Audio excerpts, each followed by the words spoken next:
Welcome to iOS Insights. This tutorial is about more tips for using loops in Swift.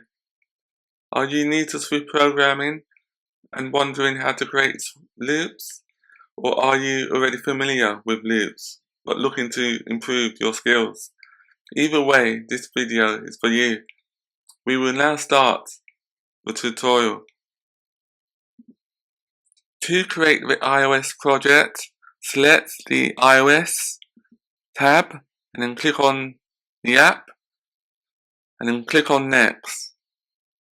Give the project a name. We'll call this one Loops because it's about loops. Click on Swift UI as the interface and then click on Next.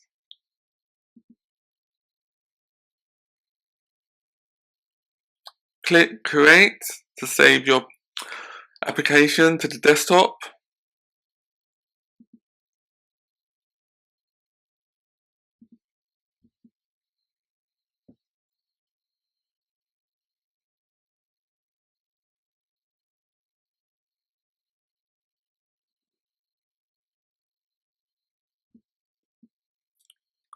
Delete the lines between 13 and 16 and also delete the line 15.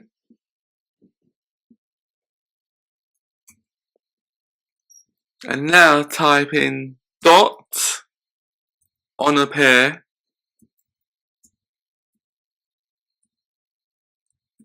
open bracket, close bracket.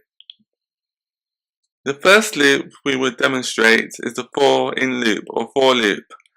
So type in for index in 1 ... so that's 3 dots, 5, open bracket, print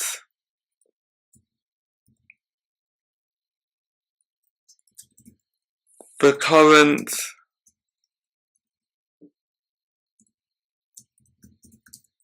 index is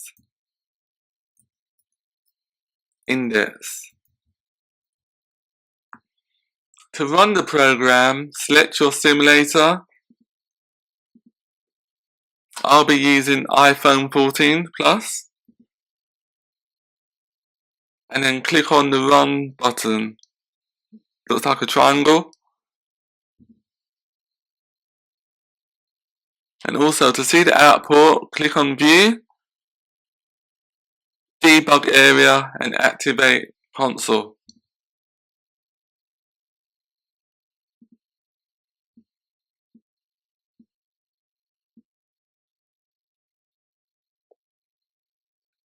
The program is just compiling at the moment.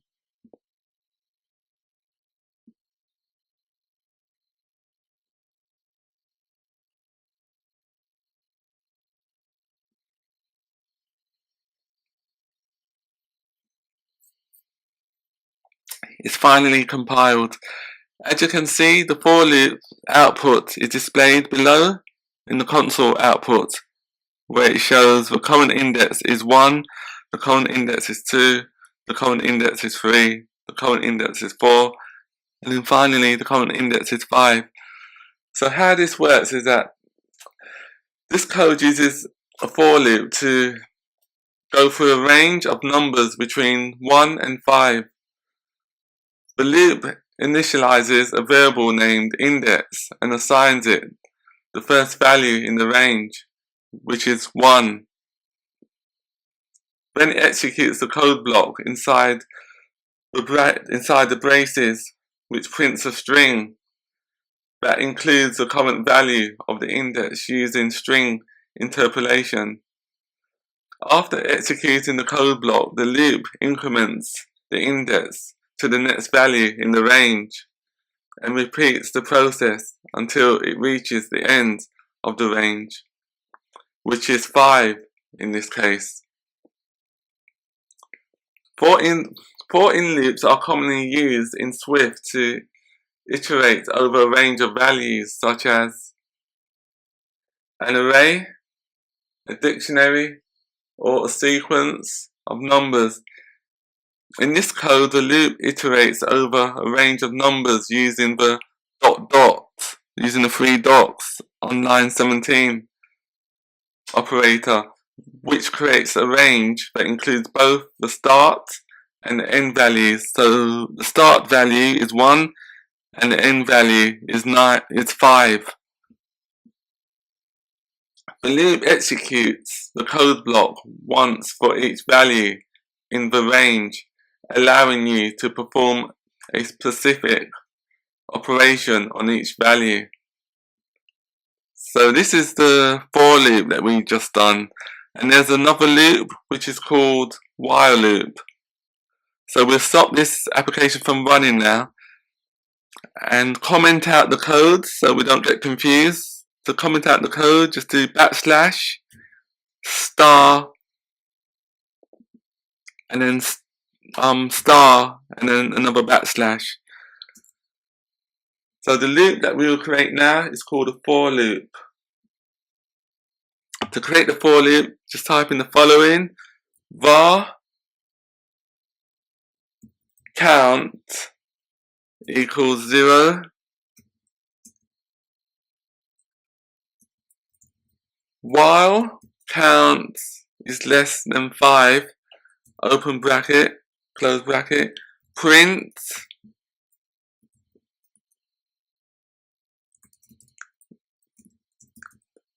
the count is count.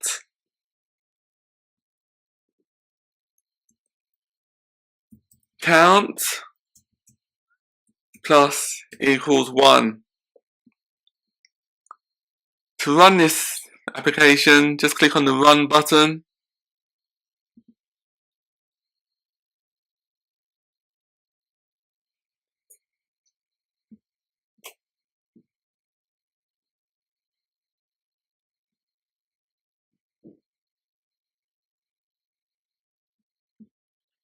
As you can see, the output is between 0 and 4. So it displays the count is 0, the count is 1, the count is 2, the count is 3, and the count is 4 within the print statements. So we'll stop the application from running now. So how this works is that the for loop initializes a variable named count, which is on line 21, with a value of 0.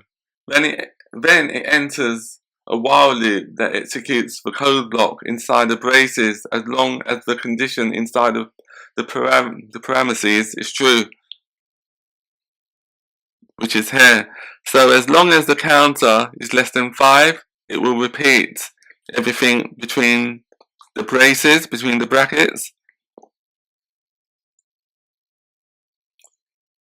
Inside the loop, the code prints a string that includes the current value of the count using string interpolation, and then increments the count by 1. The loop will continue to execute until the value of the count is no longer less than 5, at which point the loop will terminate and the program will continue executing any code that comes after the loop. Both while and repeat loops are used for iteration in Swift. The main difference between them is that a while loop first checks the condition before executing the code inside the loop. A repeat loop executes a code block at least once and then checks the condition. In this code, the choice of loops in this code, the choice of while versus repeat while does not matter, as the loop will execute at least once and will continue as long as the condition is true.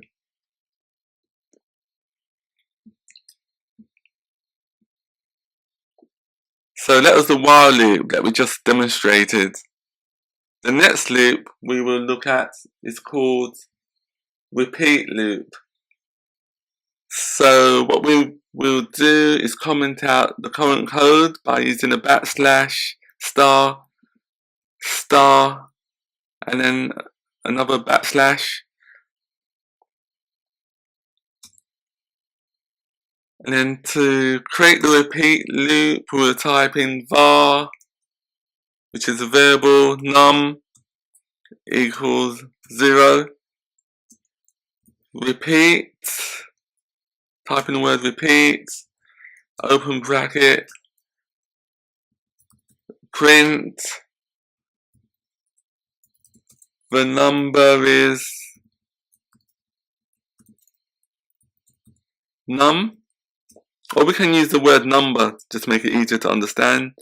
So just rename the variable, which is a var, rename it from num to number on line 28.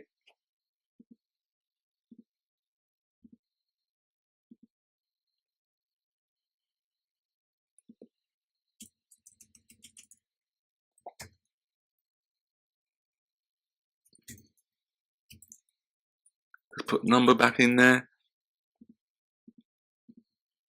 And then we need another counter, which is number plus equals 1.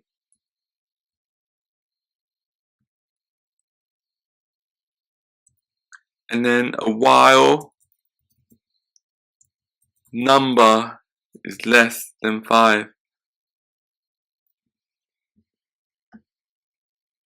So what this loop does, it repeats itself 5 times between the numbers 0 and 4.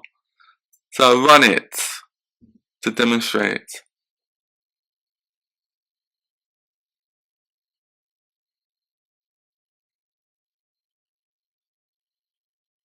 As you can see, the output is the number is 0, the number is 1, the number is 2, the number is 3, and the number is 4.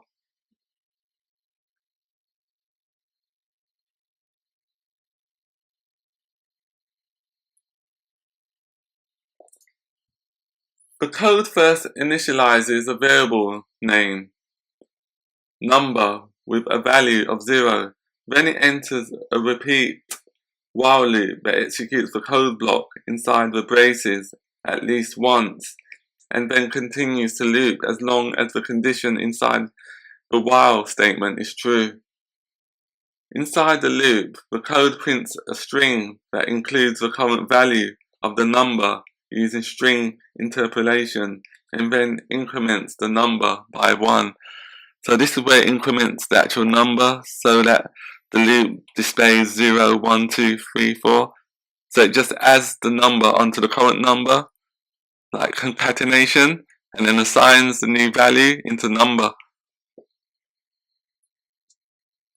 This will continue to execute until the value of number is no longer less than 5, at which point the loop will terminate the program and the program will continue executing any code that it comes after the loop. Repeat while is similar to the while loop in that it repeats a block of code until a condition is no longer true. However, unlike the while loop, the code inside the repeat block is executed at least once before the condition is checked. This means that even if the condition is false from the beginning, the code inside the repeat block will execute at least once. In this code, the choice of repeat while loop is appropriate because we want to ensure that the code inside the loop runs at least once.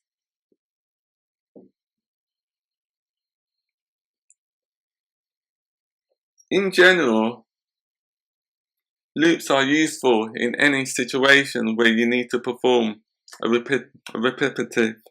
repetition task, or when you need to process a large amount of data.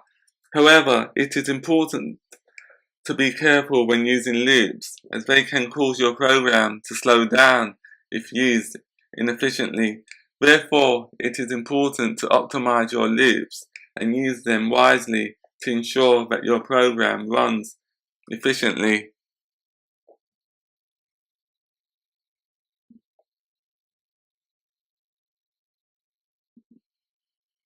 We have now come to the end of the tutorial. Thanks for watching. Please like, comment and subscribe, and see you next week.